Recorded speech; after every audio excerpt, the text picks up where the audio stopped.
শুভ সকাল সবাইকে। আজকে নিয়ে এসছে আপনাদের দাদা কাতল মাছের মাথা। আর এটা কি দেখি, এটা হচ্ছে ইলিশ।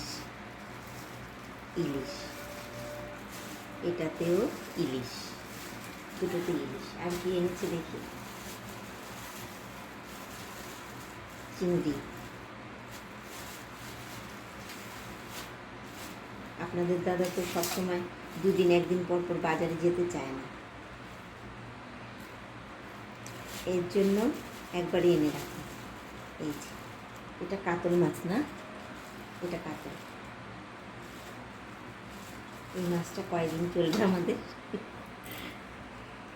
এবার এগুলোকে কেটে ধুয়ে নিই। নমস্কার বন্ধুরা, শুভ সকাল। এই দেখুন সকাল সকাল আমি ভাত বসিয়েছি। ভাতে পেঁপে আর একটু আলু দিয়েছি, কারণ রান্নায় আজকে আলু থাকবে না। আর পেঁপেটা দিয়েছি আপনার দাদার গ্যাস হয় বলে পেঁপে সেদ্ধ দিয়েছি। আর এখানে একটুখানি কাতল মাছ আছে, সেটা আমি করব, একটু ঝাল করব। এই যে একটু পোস্ত নিয়েছি, পোস্ত বেটে আর টমেটো একটু বেটে একসঙ্গে পোস্তটা দিয়ে ঝালটা রান্না করব। আজকে অনেক দিন পর আমি ভিডিও করছি, প্রায় 2 মাস কি 3 মাস হবে এরকম ভিডিও করছি না। অনেক পারিবারিক কারণেও ভিডিওটা করিনি। আর তারপর যারা ভাড়া বাড়িতে থাকে তারা অবশ্যই জানবে যে ভাড়া বাড়ি থাকলে ভাড়া বাড়ি চেঞ্জ করতে হয়। অনেক রকম সুবিধা অসুবিধার কারণে চেঞ্জ করতে হয়। তো আমিও ঘরটা চেঞ্জ করেছি, তো তাই আজকে অনেক দিন পর আবার ভিডিওটা করছি।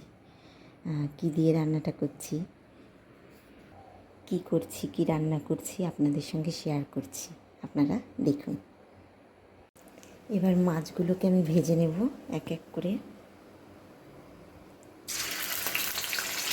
তারপর মশলাটা বেটে নেব।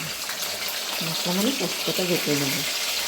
এই যে দেখুন বন্ধুরা, মাছগুলো ভেজে নিয়েছি। এবার ফোড়নে দেবো এই যে কালো জিরে আর আদা কুচি, আর এখানে দেবো এই যে একটু লঙ্কার গুঁড়ো, হলুদ, নুন, চিনি আর এই কাঁচা লঙ্কা চেরা। ঝাল তো আপনারা সবাই পারেন, তো আমি তাও আজকে আবার অনেক দিন পরে করছি বলে একটু দেখাচ্ছি। এই যে ফোড়নে দিয়ে দিলাম আদা কুচি,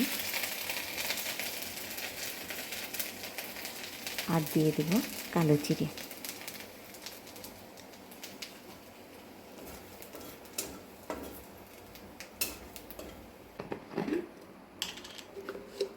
আমি এই ঝাল রান্নায় একটুখানি সর্ষের তেল দেব, কেন কি ঝাল রান্নায় সর্ষের তেল দিলে বেশ ভালো লাগে। সামান্য একটু মিলিয়ে দিলাম সর্ষের তেল।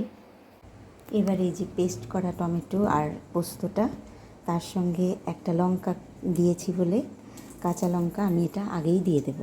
শুধু খালি পোস্ত বেটে দিলে এটা আপনারা পরেও দিতে পারেন, আমি আগে দিয়ে দিচ্ছি, নয়তো কাঁচা লঙ্কার ঝাঁজটা আবার লাগবে মুখে। একটু জল দিয়ে দেবো।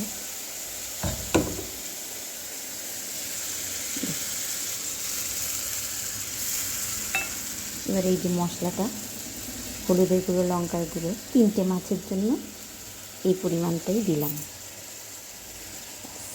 এবার বেশ করে কষিয়ে নেব। বন্ধুরা কষানো হয়ে গেছে, গায়ের থেকে তেল ছেড়ে দিয়েছে। এবার আমি এর মধ্যে জল দিয়ে দেব। আর এই যে চেরা লঙ্কাটা, এটাকেও দিয়ে দেব। তারপর মাছগুলোকেও ছেড়ে দেব।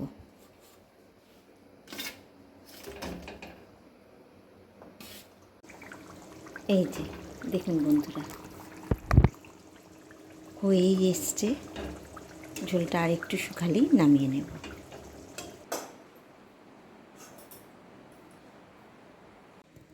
দেখুন বন্ধুরা, রান্নাটা হয়ে গেছে।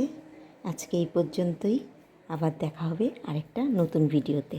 ততক্ষণ আপনারা সবাই ভালো থাকবেন, সুস্থ থাকবেন।